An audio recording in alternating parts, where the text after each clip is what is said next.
Welcome to our channel success Quest.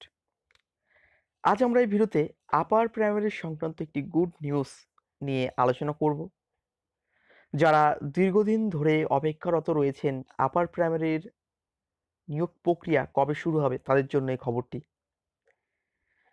আপার প্রাইমারির যে চূড়ান্ত রায় সেটি কিন্তু এই মাসেই বেরোবে। কবে বেরোবে এটাই এখন সবথেকে বড় প্রশ্ন। সূত্রের খবর জানাচ্ছে এই আপার প্রাইমারির যে রায় তা কিন্তু 17 থেকে 24শে নভেম্বরের মধ্যেই বেরোবে এবং তার পরের মাসেই স্কুল যদি ওপেন থাকে তাহলে কিন্তু নিয়োগ প্রক্রিয়াও শুরু হবে। তবে সেটা সম্পূর্ণভাবে নির্ভর করবে স্কুল ওপেন আছে কিনা।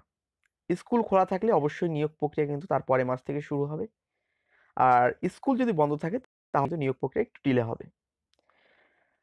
এইটি হলো আপার প্রাইমারির যে সব থেকে লেটেস্ট নিউজ।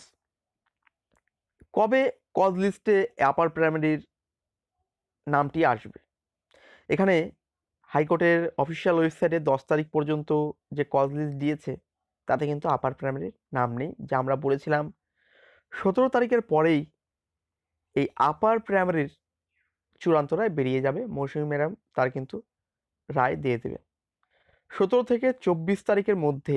এই আপার প্রাইমারির যে রায় তা কিন্তু আমরা হাতে পেয়ে যাব এবং সেক্ষেত্রে অনেকেই এই আপার প্রাইমারি বা আপার ক্যান্ডিডেট শিক্ষকতার সঙ্গে যুক্ত হতে পারবেন, যা সব থেকে ভালো বিষয় এবং সব থেকে খুশির খবর। দীর্ঘদিন স্ট্রাগলের পর এই কেসটি কিন্তু একটি চূড়ান্ত রায় পাচ্ছে এবং অনেকেই শিক্ষকতার সঙ্গে যুক্ত হবে। তাদেরকে আগাম শুভেচ্ছা জানিয়ে এই ভিডিওটি শেষ করছি।